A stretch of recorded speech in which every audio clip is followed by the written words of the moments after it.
Nama saya Muhammad Afiq bin Nazmi dengan nombor matrik 170955885. Hari ini saya akan mengutarakan mengenai sektor buruh di Korea Utara. So, sebagai pengenalan, Korea Utara ataupun lebih dikenali dengan nama rasminya itu Republik Rakyat Demokratik Korea merupakan sebuah negara yang terletak di bahagian utara semenanjung Korea. Dan ibu negara ataupun bandaraya Korea Utara yang terbesar adalah Pyongyang. Negara ini terletak bersepadan dengan negara Republik Rakyat China di bahagian utara dan barat laut, manakala di sepanjang Yalu dari Sungai Tumen. DMZ pula merupakan sepadan antara Korea Utara dan Korea Selatan, dan DMZ juga merupakan salah satu kawasan yang dirudukan sebagai kawasan zon bebas tentera Korea untuk menedahkan sepadan antara Korea Utara dengan Korea Selatan. Seterusnya dari segi kegiatan ekonomi.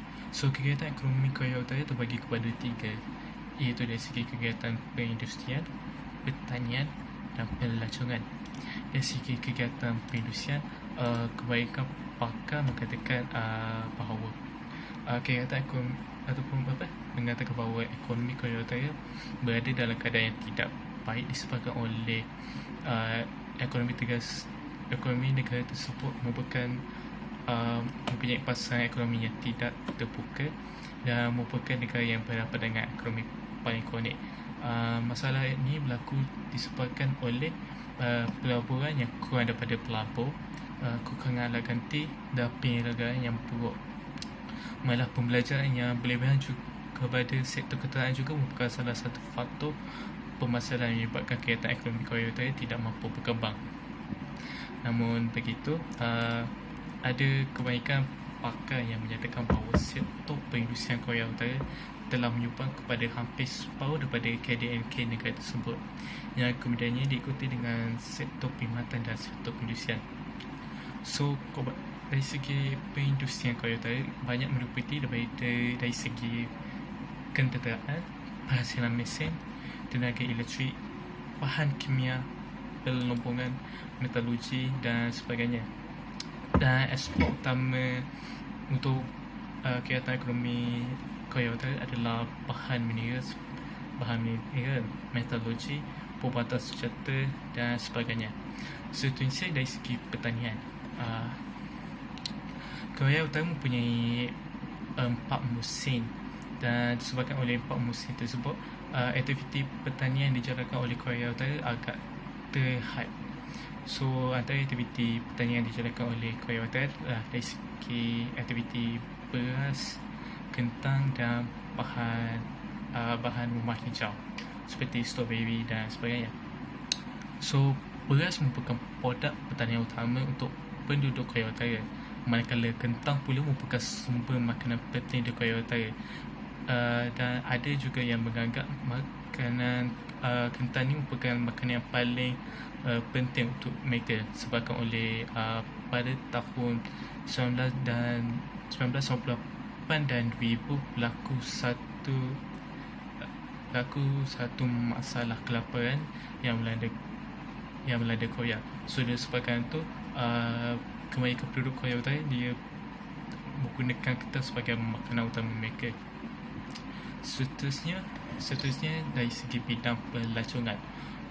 So, bidang pelacuran di Korea Utara kebanyakannya diuruskan oleh Amerika Syarikat, iaitu satu syarikat pelacuran antarabangsa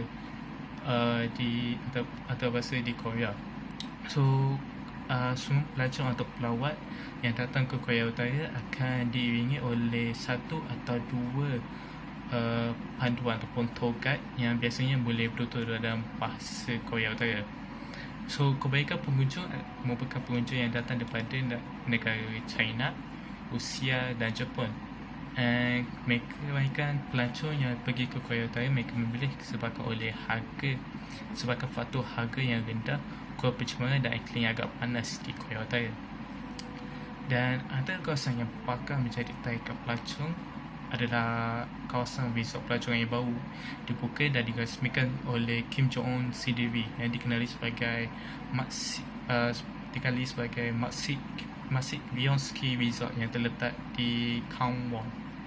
So, tujuan kenapa Kim Jong-un membuka satu skema visa adalah untuk membolehkan kebanyakan pelancong yang datang ke Korea Utara untuk membakti keindahan Korea Utara di bawah pemerintahan sosialisme. Manakala Kim Jong-un dia sendiri yakin yang bahawa sektor pelancongan di Korea Utara akan membangun kerana Kim Jong-un juga mula membangunkan banyak kawasan pelancongan di kawasan padat di Wonsan, iaitu kawasan pelancongan untuk musim panas. Dan Kim Jong-un juga ada membuka satu kawasan pelancongan resort pegunungan di kawasan utara Samjiang. Itu saja, okey. Selamat sejahtera semua. Hari ini saya akan membentangkan tentang langkah kerajaan Korea Utara menguruskan burunya. Antaranya ialah mobilisasi besar-besaran untuk projek pembinaan.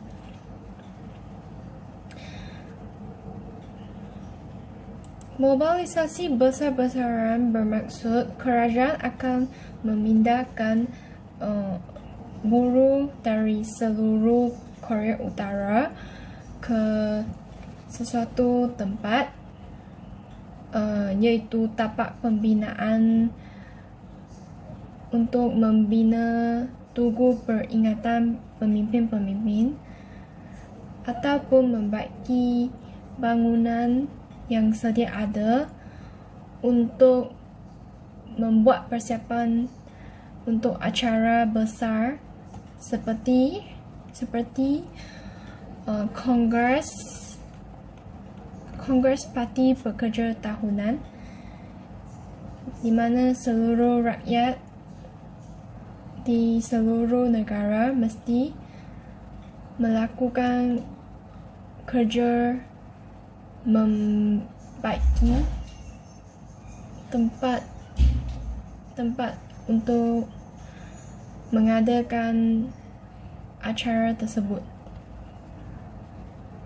Seterusnya, kerajaan Korea Utara menetapkan masa bekerja 8 jam sehari. Lepas tu, tetapi ada laporan yang menunjukkan bahawa buruh Korea Utara bekerja lebih daripada 8 jam sehari. Seterusnya, hak wanita adalah sama rata dalam bidang pekerjaan kecuali di peringkat kerajaan, iaitu wanita tidak boleh menyertai bidang politik di Korea Utara. Mereka hanya boleh kerja di bidang perindustrian, pertanian ataupun pelancongan serta perkhidmatan. Seterusnya, kanak-kanak di bawah umur 16 tahun adalah tidak boleh bekerja di Korea Utara. Namun begitu, terdapat juga kes yang menunjukkan bahawa terdapat kanak-kanak yang di bawah umur 16 tahun bekerja di Korea Utara. Seterusnya adalah tentang kebajikan buruh. Terdapat satu organisasi yang akan menjaga kebajikan, perkhidmatan kesihatan, pendidikan, subsidi perumahan untuk buruh di Korea Utara. Organisasi ini namanya adalah Kesatuan Dagang Persekutuan General Korea Utara, yaitu General Federation of Trade Unions of North Korea dalam bahasa Inggeris. Selain itu, Korea Utara juga menetapkan jenis pekerjaan bagi buruhnya mengikut kepakaran atau kemahiran yang dimiliki oleh buruh. Sebagai contoh, seorang graduan universiti yang pakar dalam bidang contohnya dalam bidang politik contohnya, dia akan menjadi penjawat awam.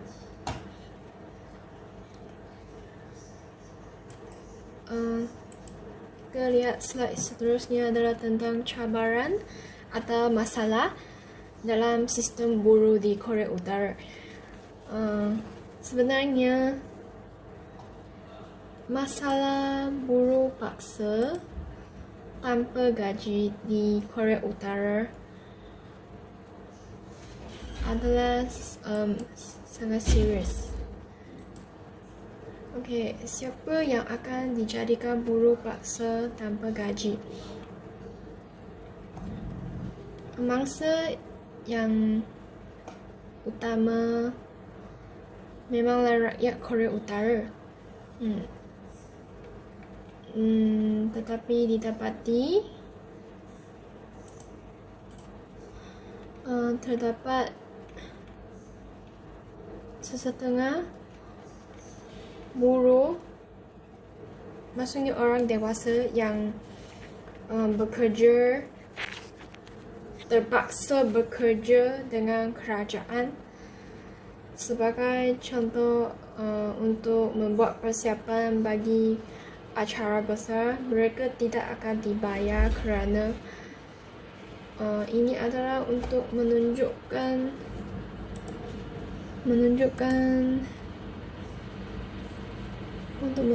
sumbangan mereka terhadap negara.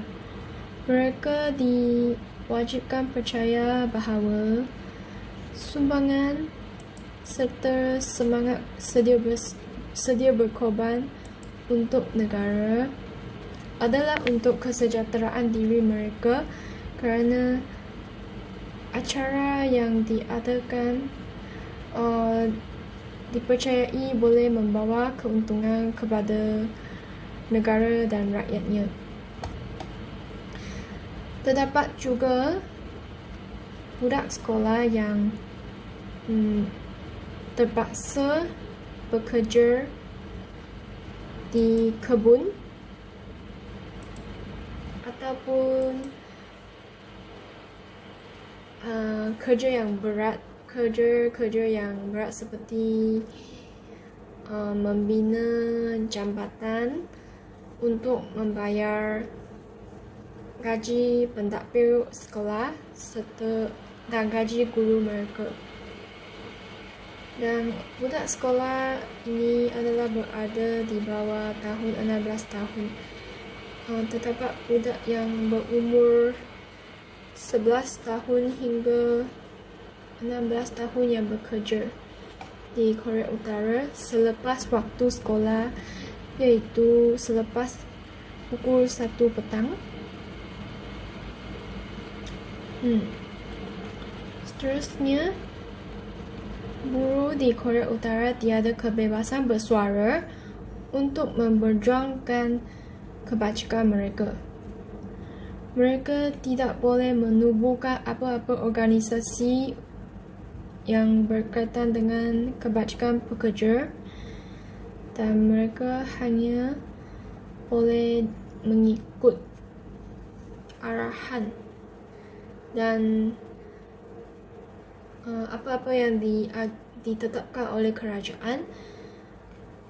Jika mereka tidak mematuhi tindakan atau arahan kerajaan, mereka akan dihantar ke kem buruh paksa. Maksudnya mereka tidak boleh pulang ke rumah masing-masing dan terpaksa tinggal di kem tersebut. Dan dalam kem tersebut mereka mungkin akan didera. Selepas tu buruh di Korea Utara juga diekspor dan mereka selalu dieksploitasi untuk kepentingan kerajaan pusat,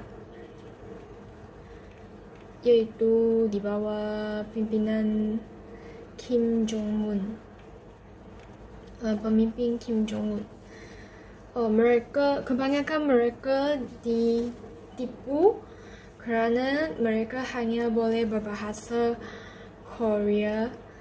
Lepas tu mereka tidak boleh memahami bahasa negara lain. Jadi gaji mereka akan disimpan oleh pengurus Korea Utara mereka. Tetapi pada mula-mulanya mereka dijanjikan dengan gaji yang lumayan, baru mereka mahu bekerja di luar negara. Tetapi mereka ditipu, mereka tak dapat wang yang banyak.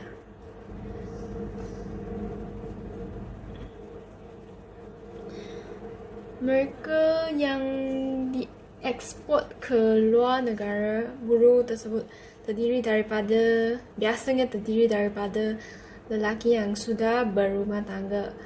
Dengan ini, jika mereka tidak mengikut arahan kerajaan pusat, keluarga mereka akan diugut dan ditangkap. Jadi, buruh ekspor tersebut menghadapi penipuan sekatan pergerakan pengasingan, keganasan fizikal, pemegangan upah, hutang perhambaan, keadaan kerja dan kehidupan yang susah, serta masa kerja lebih masa yang berlebihan.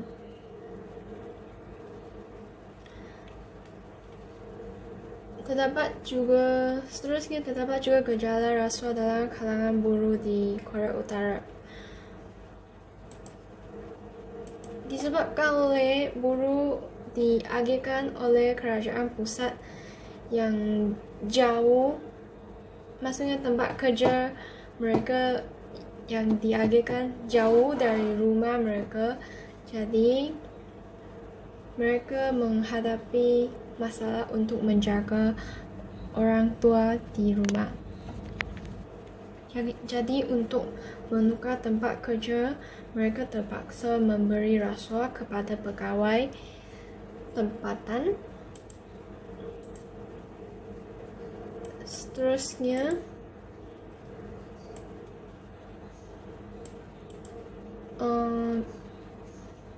sistem buruhnya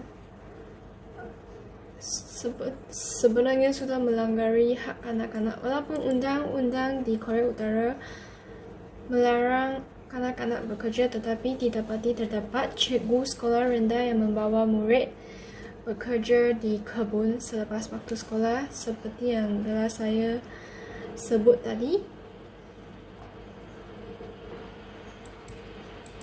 Semua ini adalah untuk membayar gaji buruh. Tadi saya sebut tentang buruh ekspor. Kenapa gaji mereka disimpan oleh kerajaan adalah kerana kerajaan ingin membuat kajian senjata nuklear. Jadi memerlukan wang yang banyak. Kenapa sampai cikgu sekolah tidak mendapat gaji adalah mungkin disebabkan oleh kajian nuklear. Dan juga keadaan ekonomi yang tidak stabil dan tidak maju di Korea Utara menyebabkan kebanyakan rakyat tidak mendapat gaji dan mereka terpaksa menjual barang di pasaran gelap disebabkan oleh dasar ekonomi yang tidak terbuka di Korea Utara.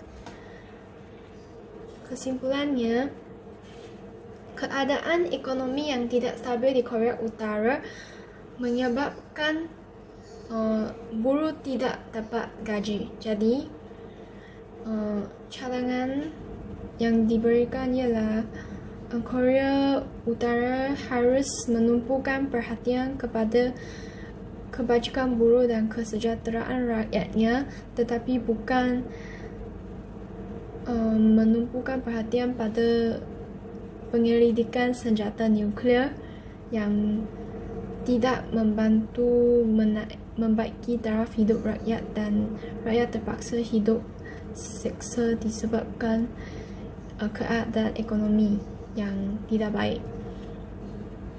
Korea Utara juga harus membuka pasarannya dan membenarkan pelaburan asing masuk ke Korea Utara untuk berniaga dan berdagang serta melabur supaya ekonominya akan bertambah baik. Sekian, terima kasih.